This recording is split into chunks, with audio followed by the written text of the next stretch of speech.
अब हम लोग देखते हैं वाइल लूप।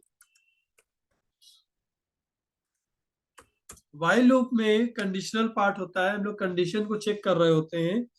जब तक कंडीशन हमारी ट्रू रहती है तब तक वो एग्जीक्यूशन चलता रहता है, जैसे फॉल्स होती है बाहर हो जाते हैं। ठीक, तो अगर हम लोग सिंटेक्स को देखेंगे ध्यान से, तो सिंटेक्स में क्या होता है कि हमारा होता है वाइल, और वाइल के बाद यहाँ पे हम लोग देते हैं कंडीशन, कंडीशन के बाद कोलन, कोलन के बाद हम लोग देते हैं स्टेटमेंट, और स्टेटमेंट के बाद होता है हमारा अपडेट एक्सप्रेशन। ठीक, पहला सिंटेक्स तो ये हुआ। दूसरा सिंटेक्स इसी में हम लोग ले सकते हैं कि वाइल कंडीशन कोलन स्टेटमेंट, और स्टेटमेंट के बाद हमने दिया अपडेट एक्सप्रेशन, और उसके बाद हम लोग यहाँ पे एल्स भी दे सकते हैं। मतलब ये पहला ऐसा लूप है जिसमें लूप के अंदर एल्स भी यूज हो सकता है। ठीक, एल्स दे दिया हमने, और एल्स में फिर से क्या दे दिया, स्टेटमेंट दे दिया। तो ये दो टाइप के हमारे वाइल के लूप हैं।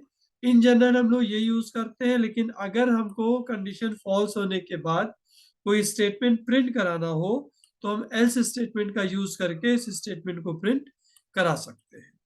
ये दो वाइल हमारे लूप हो गए। ठीक, अब एग्जाम्पल के तौर पे देखा जाए कि एग्जाम्पल कैसे सेट होगा। तो एग्जाम्पल हम लोग देते हैं कि अगर मान लो कि i इक्वल्स टू 1 है, हमको 1 से 10 तक की वैल्यू प्रिंट करानी है, तो हमने लिखा while i is less than or equals to 10 colon print i,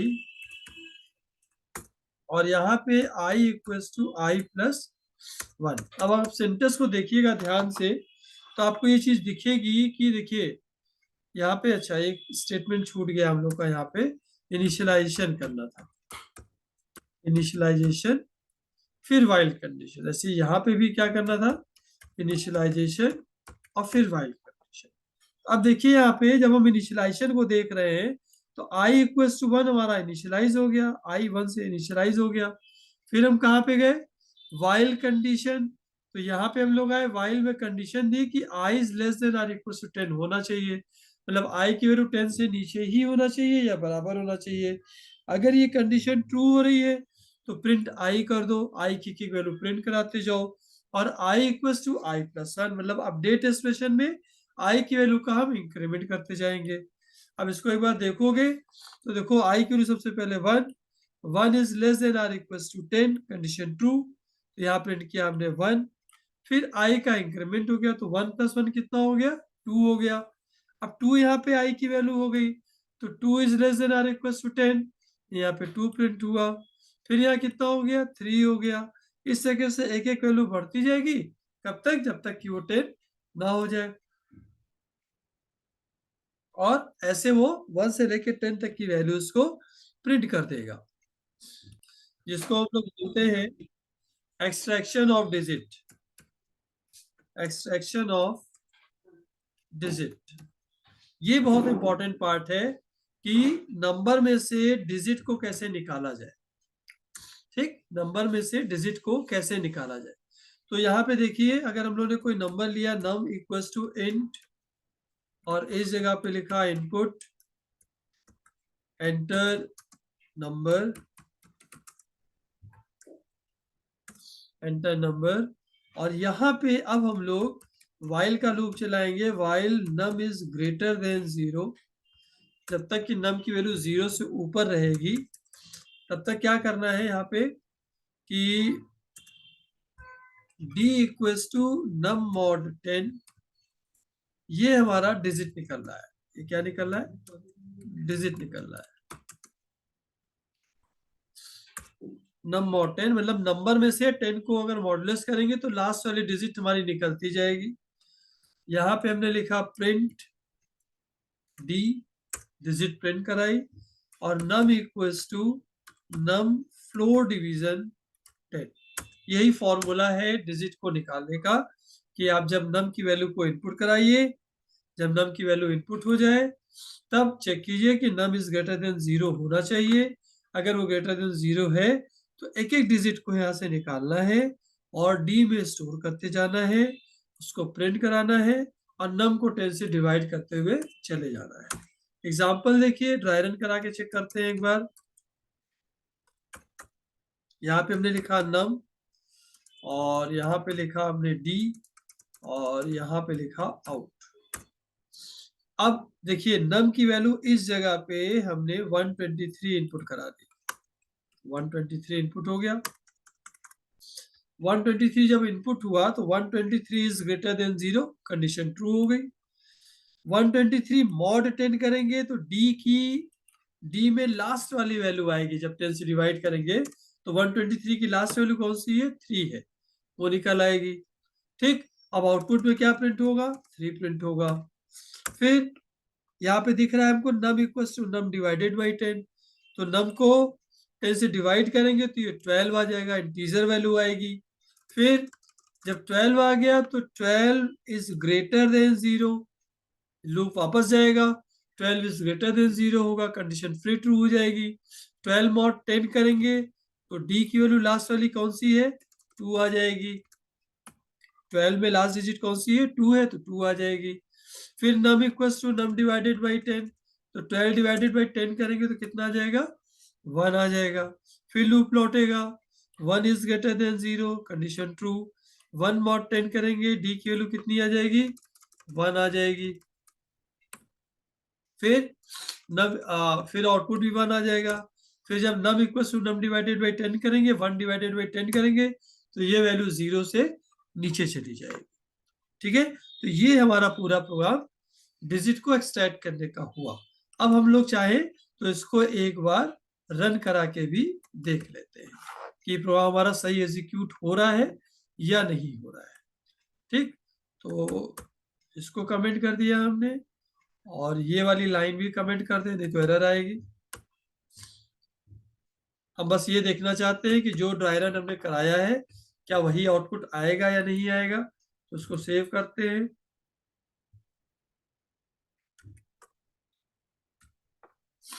और रन कराते हैं इसको। देखिए एरर है, अच्छा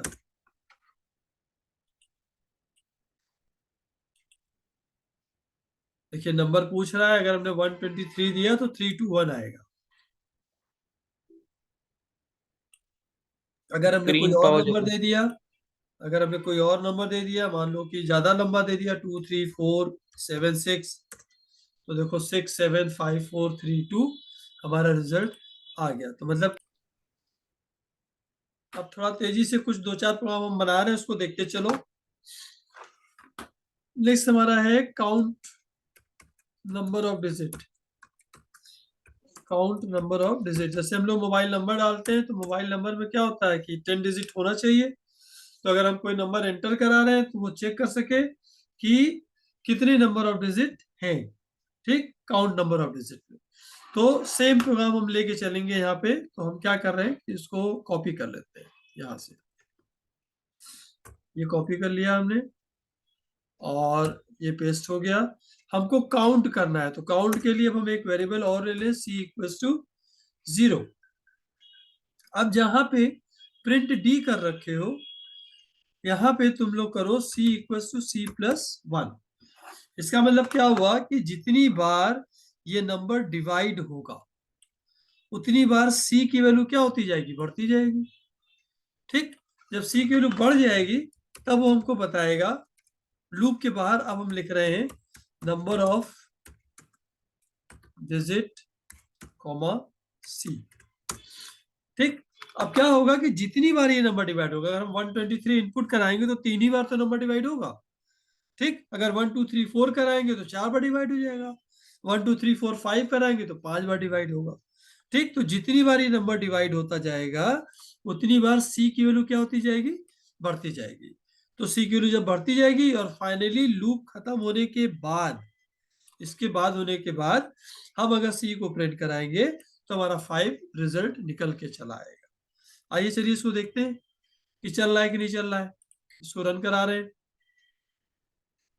हमने दिया है 1 2 3 4 5, तो हमारा 5 आना चाहिए। देखिए 5 4 3 2 1, ये हमारा प्रिंट हो रहा है। हमारे कैसे ऊपर वाला प्रोग्राम भी चल रहा है उसमें। यहाँ पे हमने दिया 1 2 3 4 5, देखिए नंबर ऑफ डिजिट क्या दिखा रहा है, 5 दिखा रहा है।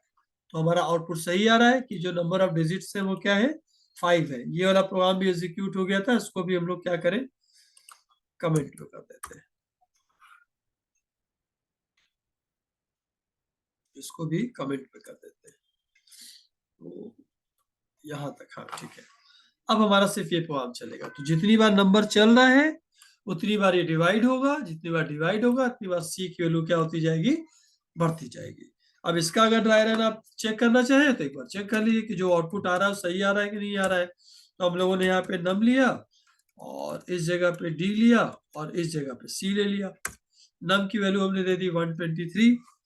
तो जब 123 देंगे तो 123 is greater than 0, condition true. 123 mod 10 करेंगे तो डी की वैल्यू कितनी आ जाएगी, लास्ट डिजिट आएगी, तो लास्ट की डिजिट है 3।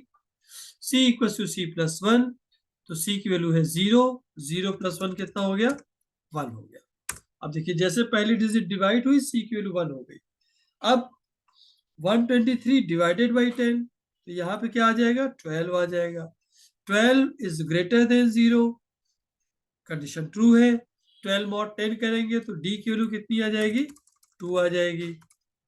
जब डी की वैल्यू 2 आ जाएगी तो फिर सी इक्वल टू सी प्लस 1, तो सी की वैल्यू अब हमारी 1 हो चुकी थी, 1 से कितनी हो जाएगी, अब ये 2 हो जाएगी। फिर 12 डिवाइडेड बाई 10, तो ये हो गई हमारी 1। 1 के बाद अब जब हम 1 is greater than 0 condition true हुई, 1 मॉड 10 करेंगे तो डी की वैल्यू कितनी आ जाएगी, 1 आ जाएगी। जब डी की वैल्यू 1 आएगी तो सी की वैल्यू कितनी हो जाएगी, सी इक्वल टू सी प्लस 1, तो 2 प्लस 1 कितना हो गया हमारा, 3 हो गया। सी की वैल्यू 3 हो गई। अब फिर 1 डिवाइडेड बाई 10 करेंगे तो यहाँ पे हमारी वैल्यू 0 से नीचे चली जाएगी, तो सी की फाइनल वैल्यू कितनी आई, 3 आई। तो 3 देखो यहाँ पे उसने प्रिंट कर दिया। ठीक, इस तरीके से हम किसी भी डिजिट को काउंट का सम करना है। तो सम ऑफ डिजिट देखो कैसे करेंगे। सम ऑफ डिजिट्स की लॉजिक क्या होगी कि अगर हम लोगों ने दिया मान लो 123 दिया तो 1 प्लस 2 प्लस 3 हो जाएगा, डिजिट का सम हो जाएगा। ठीक, तो उसके लिए फिर कुछ नहीं करना है, उठाइए आप प्रोग्राम को पूरे पूरे कॉपी पेस्ट कीजिए, यहाँ से इस जगह पे पूरा कॉपी कर लीजिए और यहाँ पे लाइए और पेस्ट कीजिए। अब हम लोग क्या करने वाले हैं, चूंकि सम करना है हमको, तो सी की जगह पे अब हम लोग एस ले लें, एस इक्वल टू 0। नंबर हम एंटर करा लें यहाँ से, ये कंडीशन बिल्कुल वैसे ही चलेगी, ये पार्ट बिल्कुल वैसे ही चलेगा क्योंकि डिजिट निकालना है हमको। करना क्या है, सम ऑफ डिजिट करना है। तो यहाँ पे s equal to S plus d कर दें। डी हमारा यहाँ से निकल के आ रहा है, ये डिजिट आ रही है, ये डिजिट का सम हो रहा है। और यहाँ पे क्या कर दें, लूप के बाहर sum of digits. Sum of digits किस वेरिएबल में आएगा, एस में आएगा। ठीक, तो अब क्या होगा, 123 इनपुट होगा, 123 इज ग्रेटर देन 0। 123 मॉड 10 करेंगे तो डी की वैल्यू 3 आएगी। S equal to S plus D, S की वैल्यू 0 है, 0 प्लस 3 3 हो गया। नम डिवाइडेड बाई 10 12 हो गया। 12 इज ग्रेटर देन 0, 12 मॉड 10 करेंगे तो 2 आएगा। एस की वैल्यू पिछली बार 3 थी, 3 प्लस 2 5 हो गया। फिर नम डिवाइडेड बाई 10 1 हुआ। 1 इज ग्रेटर देन 0, 1 मॉड 10 करेंगे तो 1 आएगा। एस की वैल्यू 5 थी, 5 प्लस 1 6 हो गया। तो 123 अगर हम इनपुट करा के इसको रन कराते हैं तो रिजल्ट जो इसका आएगा वो 6 आएगा। देखिए इसको भी बार, यहाँ पे हमने 123 दिया, देखिए सम ऑफ डिजिट कितनी आ गई, 6 आ गई। ठीक, तो आप अगर कोई भी नंबर एंटर करा रहे हैं और उसके डिजिट का सम करना है तो लॉजिक में देखिए, ये पार्ट एज इट इज, ये पार्ट एज इट इज, ये पार्ट एज इट इज, ये पार्ट एज इट इज। सिर्फ चेंज कहाँ पे हो रहा है, इस जगह पे हो रहा है। अगर हमको काउंट करना है तो C equal to C plus 1, और अगर सम करना है तो S equal to S plus D. ठीक है, तो इस तरीके से आप सम ऑफ डिजिट का प्रोग्राम बना सकते हैं। Important program, reverse of the number. कोई भी नंबर अगर हम इनपुट करा रहे हैं, जैसे 123 इनपुट करा रहे हैं तो ये 3 to 1 आना चाहिए। कोई भी नंबर इंटर हो उसका रिवर्स हो जाए। ठीक, तो हम फिर से क्या करेंगे, कॉपी पेस्ट कर लेंगे यहाँ पे। c इक्वल टू 0 की जगह पे अब हम r ले लें क्योंकि हमको रिवर्स करना है। बाकी पूरे प्रोग्राम में कोई चेंज नहीं, सिर्फ हमने पिछली बार चेंज कहाँ बताया था, इस लाइन में ही चेंज होगा। तो यहाँ पे r equals to r into 10 और प्लस d कर देंगे। और यहाँ पे नंबर ऑफ डिजिट की जगह पे क्या कर देंगे, रिवर्स नंबर। और c की जगह क्या प्रिंट करा दें, r प्रिंट करा दें। अब इसको देखिए, पहले रन करा के दिखाते हैं फिर आपको ड्राई रन कराते हैं। देखिए यहाँ 123 हुआ, तो ये क्या आ गया 321। ये हमारा नंबर रिवर्स हो गया। ठीक, अब इसका ड्राई रन एक बार करा लीजिए ताकि कंसेप्ट क्लियर हो जाए। तो ये नम हो गया, ये डी हो गया और ये आर हो गया। नम की वैल्यू हमने दी 123, तो 123 जब यहाँ पे इनपुट कराया हमने तो 123 is greater than 0, condition true.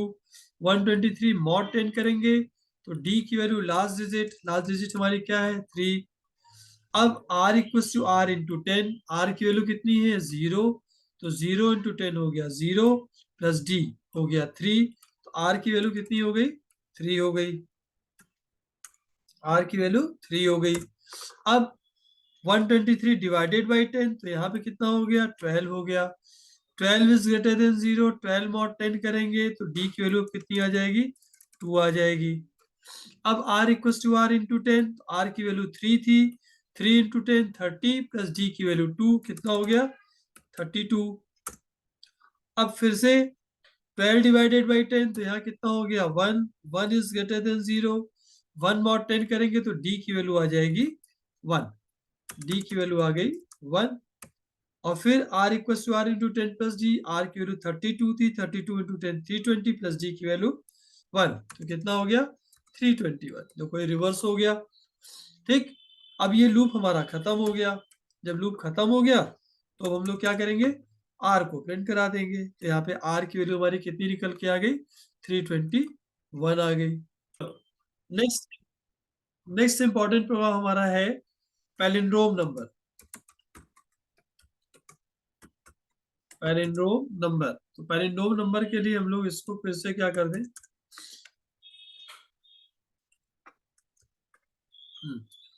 Palindrome number की खास बात क्या होती है कि वो नंबर जो इनपुट किया गया उसका रिवर्स सेम नंबर होता है। तो 121 का रिवर्स हमारा क्या होगा 121 ही आएगा। ऐसा नंबर हमारा पैलिंड्रोम नंबर कहलाता है। ठीक, तो यहाँ पे एक चीज समझनी है हमको, सिर्फ छोटी सी चीज है कि ये रिवर्स वाला ही पूरा प्रोग्राम हमारा चलेगा, कोई प्रोग्राम में चेंजेस नहीं हो रहे हैं।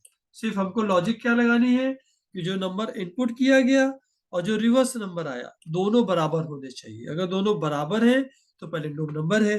अब देखो जो नंबर हमने इनपुट किया था वो तो 123 था, जो रिवर्स आया वो 321 है। तो इस पोजीशन पे जहां पे 321 आ रहा है वहां पे नम की वैल्यू 1 हो चुकी है या 1 से नीचे जा रही है। ठीक, तो ये दोनों वैल्यू कभी भी बराबर नहीं होगी, तो बार बार वो नॉट अ पैलिंड्रोम नंबर दिखाएगा क्योंकि दोनों इक्वल नहीं है। ठीक है, ऐसे केसेस में इस प्रोग्राम में सिर्फ एक चेंजेस होता है और वो चेंजेस ये होता है, हम पहले इसको कॉपी पेस्ट कर रहे हैं, चलो डन। इसको भी कमेंट कर दे, ये जो एरर दिखाएगा। अब देखो चेंजेस क्या होंगे, क्योंकि यहाँ नम आर से कंपेयर नहीं हो सकता तो हम नम की एक कॉपी बना लें।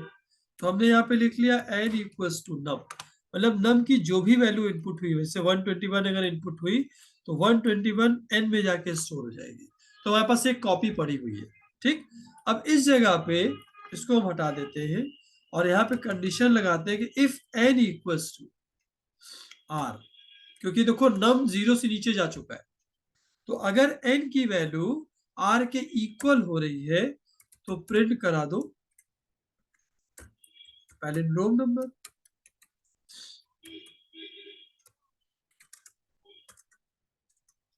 Else print not a palindrome number. ये वाला प्रॉब्लम हो गया कि अगर n की वैल्यू हमारी किसके इक्वल हो जा रही है, r के इक्वल हो जा रही है, तो पैरेलल हो गया। अब इसको रन करा के एक बार तो चेक वो कर लो। 40 मिनट होगा। अब इसको चेक करा के एक बार देख लो। 121 इनपुट नहीं, किया वो तो देखो रिकॉर्ड पैरेलल हो नंबर जाता हो गया। ठीक। है।